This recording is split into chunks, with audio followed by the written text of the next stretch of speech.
Sans le fleuve jaune, les 2 tiers de la ville de Ochot n'auraient pas d'eau à disposition. Depuis 2003, l'eau est transportée de la célèbre voie navigable chinoise vers plusieurs millions de foyers. Ce voyage de 100 km commence à cette station de pompage. Ici, l'eau provient du fleuve. Les gros objets comme les branches d'arbres et l'herbe sont immédiatement filtrés. Hu de Hu précise que des ordures comme les bouteilles d'eau arrivaient dans la station, mais maintenant, l'eau transporte moins de polluants. Il dit qu'en amont, les eaux étaient plus saines grâce à une meilleure protection de l'environnement. L'année dernière, des étangs à poissons et des restaurants à proximité ont été fermés. La station a alors commencé à surveiller les flux en amont et en aval 24 heures sur 24.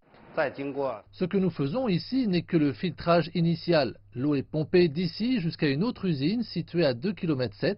Là, le sable est filtré par 6 réservoirs de sédiments. Cependant, ces étapes ne suffisent pas à la production d'eau potable. Zhang Xiang, directeur de cette usine de traitement des eaux, est chargé du processus de purification en profondeur. Lorsque l'eau arrive dans notre usine, nous ajoutons un flocculant pour éliminer ces grosses particules de matière organique. Ensuite, l'eau doit être filtrée à nouveau avant de devenir potable. Pourtant, boire n'est pas ce que la plupart des gens choisissent. Pendant des années, les habitants de la ville se sont plaints de l'odeur de l'eau. Surtout en hiver, parce que le fleuve jaune est gelé, son eau est moins fluide. L'eau du robinet que nous obtenons avait cette odeur de poisson qui était agaçante. En réponse aux plaintes des citoyens, la centrale de Zhangxiang a trouvé une solution pour faire disparaître l'odeur.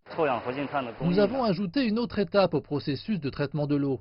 Nous utilisons de l'ozone et du charbon actif dans nos 28 réservoirs pour améliorer le goût de l'eau. Maintenant, il y a moins de plaintes au sujet de l'odeur. Environ 400 000 mètres cubes d'eau sont transportés quotidiennement du fleuve jaune à Ochot. Ce volume impressionnant devrait doubler d'ici 10 ans pour répondre à la demande croissante de la ville. Pour Ochot, le fleuve jaune est et restera vital pour la vie de ses habitants.